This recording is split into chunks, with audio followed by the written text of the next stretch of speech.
Hello everyone. तो आज हम काइनेमेटिक्स का एक क्वेश्चन सॉल्व करते हैं। तो ये जो क्वेश्चन है अपना, तो एवरेज वेलोसिटी पर बेस्ड है। यहाँ पे जो एवरेज हमें निकालना है, एक बार हमें निकालना है एवरेज टाइम के रिस्पेक्ट में, एक बार हमें निकालना है average velocity with respect to space. ठीक है, तो क्वेश्चन को एक बार रीड कर लेते हैं जल्दी से। क्वेश्चन में हमें गिवन है particle starts from rest with constant acceleration, acceleration constant है इसका, और रेस्ट से स्टार्ट कर रहा है। इस पॉइंट को अपन मार्क कर लेते हैं। रेस्ट से स्टार्ट कर रहा है मींस इनिशियल वेलोसिटी जीरो हो जाएगी इसकी। ठीक है, ये हमें गिवन है initial velocity zero, initial velocity you. ठीक है, एक्सेलरेशन इज कांस्टेंट, एक्सेलरेशन इसका कांस्टेंट है। ठीक है, the ratio of space average velocity, तो स्पेस के साथ जो वेलोसिटी वेरी कर रही है तो उसका एवरेज निकालना है। To the time average velocity, velocity time के साथ भी वेरी कर रही है तो हमें उसका भी एवरेज निकालना है। तो लास्ट में दोनों का क्या ले लेंगे हम, रेशियो। तो एक काम करते हैं, पहले हम टाइम एवरेज वेलोसिटी निकाल ही लेते हैं। तो लोग टाइम एवरेज वेलोसिटी कैसे निकालते हैं? एवरेज वेलोसिटी को हम इस तरीके से लिखते हैं, वी एवरेज। इसको कभी कभी हम ऐसे भी लिख सकते हैं, इस तरीके से। एवरेज वेलोसिटी का सिंबल है ये वाला जो सिंबल है ना, एवरेज के लिए हम यूज करते हैं। तो टाइम के रिस्पेक्ट में अगर ये वैरी कर रही है तो इसका एवरेज हम ऐसे निकालेंगे, डिस्प्लेसमेंट अपॉन टाइम, इसे लिखा जाएगा average velocity equal to displacement upon time. तो डिस्प्लेसमेंट को हम कैसे निकालेंगे, integration D D T. Velocity को टाइम के रिस्पेक्ट में इंटीग्रेट करेंगे अभी तो डिस्प्लेसमेंट आएगा, divided by the time, displacement upon time.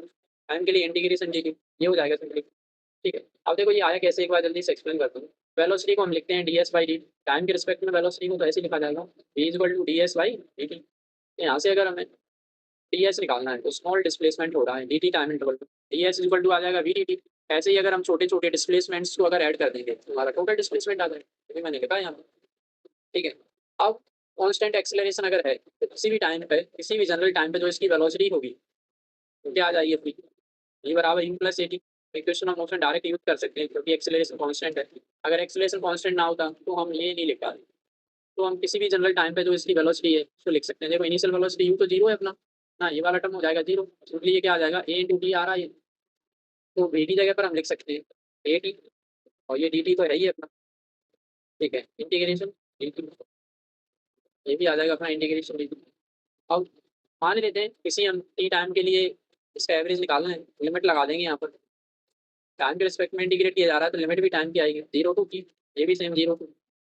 ये तो कांस्टेंट है यहाँ पर, ए को तो हम बाहर कर सकते हैं ताकि ये आ जाएगा अपना simply A into integration T D T from zero to T divided by integration D T. D T का इंटीग्रेशन तो क्या हो जाएगा टी, बाकी ये टी की पावर वन है। तुम्हें पता है अगर हम एक्स की पावर एन को इंटीग्रेट करते हैं तो पावर होती है ना, उसमें हम वन ऐड कर देते हैं।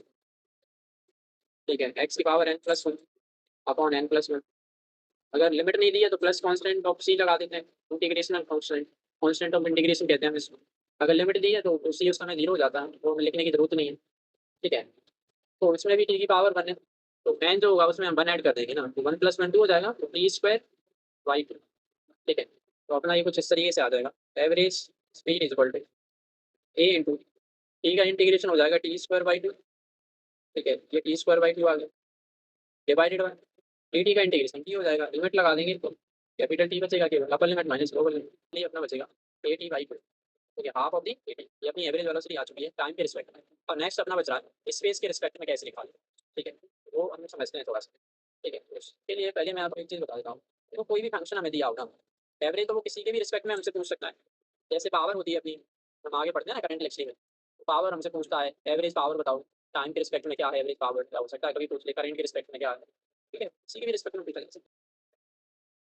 तो अभी हमने एवरेज वेलोसिटी की वैल्यू टाइम के रिस्पेक्ट में तो निकाल ली है। अब नेक्स्ट देखते हैं एवरेज वेलोसिटी की हमें वैल्यू स्पेस के रिस्पेक्ट में निकालना है, वो कैसे हम सॉल्व कर सकते हैं। ठीक, तो इसके लिए नेक्स्ट हम क्या करेंगे, जैसे मान लीजिए कोई भी अगर हमें फंक्शन दिया है, Y as a function of X दिया है अगर हमें, तो अगर किसी ने कहा कि वाई की एवरेज वैल्यू वैल्यू बताओ क्या होगी, तो वाई एक्स के रिस्पेक्ट में वैरी कर रहा है, तो वाई की अगर हमें एवरेज वैल्यू चाहिए तो हम सिंपली क्या करेंगे, वाई को पहले एक्स के रिस्पेक्ट में इंटीग्रेट करेंगे। जैसे पिछली बार हमने वेलोसिटी को टी के रिस्पेक्ट में इंटीग्रेट किया था क्योंकि हमें वेलोसिटी की एवरेज वैल्यू निकालना था, और जिसके रिस्पेक्ट में इंटीग्रेट किया जा रहा है उससे यहाँ पे सिंपली डिवाइड कर देंगे लास्ट में। ठीक है, लिमिट लगा देंगे जहाँ से जहाँ तक भी हमें इसकी एवरेज वैल्यू चाहिए, सिंपली हम ऐसे करते हैं। ठीक है, तो लिखते हैं नेक्स्ट अपन average velocity with respect to space, space के रिस्पेक्ट में with respect to space, space के रिस्पेक्ट में ये इस तरीके से वेरी कर रही है, वो देखना। ठीक है, तो यहाँ से लिखेंगे वेलोसिटी की एवरेज वैल्यू बराबर, स्पेस मीन्स क्या है यहाँ पर डिस्प्लेसमेंट, अलग अलग जो पोजीशन है इसकी उसके रिस्पेक्ट में याद आएगा वी डी एस अपॉन, यहाँ पर नीचे आ जाएगा डी एस, इसके रिस्पेक्ट में यहाँ पर इंटीग्रेट किया जा रहा है वही यहाँ पर लिखना है हमें।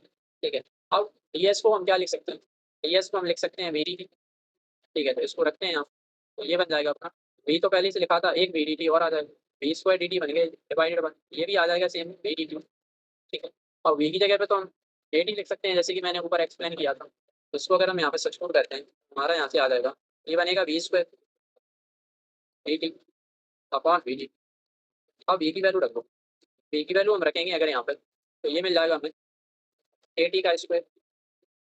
ठीक है, ए टी अपॉन इंटीग्रेट तो करना ही है, नीचे भी आ जाएगा ए टी डी टी। ठीक है, अब सिंपली इसको इंटीग्रेट करना है ना, इसमें से जो भी कांस्टेंट है पहले तो उनको बाहर कर देते हैं, तो फिर इसको इंटीग्रेट हम कर देते हैं। ठीक है, देखो किस तरीके से हो जाएगा, average velocity is equal to, यहाँ पे बनेगा ए स्क्वायर, ये कांस्टेंट है इसको बाहर कर दिया।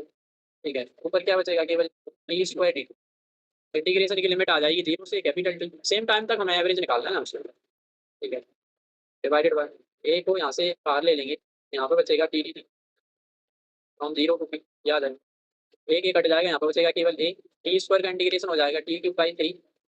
ठीक है, टी क्यूब बाई थ्री आया, लिमिट लगा देंगे जीरो से टी डिवाइडेड बाय ये आया ए, टी का इंटीग्रेशन हो जाएगा टी के रिस्पेक्ट में टी स्क्वायर बाई, लिमिट आ जाएगी जीरो से टी। ठीक है, लिमिट को सब्स्टिट्यूट करेंगे, यहाँ से आ जाएगा अपने पास ए बाई थ्री, और बाकी हो जाएगा अपर लिमिट पहले टी की जगह कैपिटल टी रखा माइनस लोअर लिमिट जीरो है, टी क्यूब आया डिवाइडेड बाय, यहाँ से बनेगा अपना, अच्छा एक तो ये वाला ये तो अपना कट चुका है ना। ठीक है, ये तो पहले ही कैंसिल आउट हो चुका है, इसको तो यहाँ से इरेज ही कर देते हैं। ठीक है, इसको मैंने यहाँ से इरेज कर दिया। ठीक है, तो नेक्स्ट अपना आ जाएगा ये टू, तो यहाँ पर टू यहाँ पर आएगा अपने डिवाइड, बाकी ये बन जाएगा कैपिटल टी का स्क्वायर माइनस वो लिमिट जीरो है, ये टू चला जाएगा ऊपर, फाइनली आ जाएगा यहाँ से two A by three T cube by T square, यहाँ से दो पावर कट जाएंगे एक बचेगा केवल, तो यहाँ से अपना आ रहा है two A by three into T. ठीक है, तो ये अपनी एवरेज वेलोसिटी आ गई with respect to space, space average velocity है। ठीक है, स्पेस एवरेज वेलोसिटी आ चुकी है, तो मैं यहाँ पर लिख भी देता हूँ, स्पेस के रिस्पेक्ट में एवरेज वेलोसिटी आ गई है अपनी। ठीक है, और लास्ट में हमें क्या करना है, इनका रेशियो लेना, दोनों रेशियो ले लेते हैं। उधर जो अपना आ रहा था टाइम के रिस्पेक्ट में जो अपनी एवरेज वेलोसिटी थी वो आ रही थी eighty by two, time average velocity eighty by two है। अब हम लास्ट में यहाँ पर रेशियो ले लेते हैं, रेशियो हमें लेना है, तो रेशियो क्या पूछा है वो देख लेते हैं पहले, है ना। रेशियो उन्होंने पूछा है स्पेस एवरेज वेलोसिटी को हमें ऊपर लेना है और टाइम एवरेज वेलोसिटी को नीचे लेना है, तो रेशियो निकाल लेते हैं यहाँ पर। रेशियो हमें निकालना है space average velocity divided by time average velocity.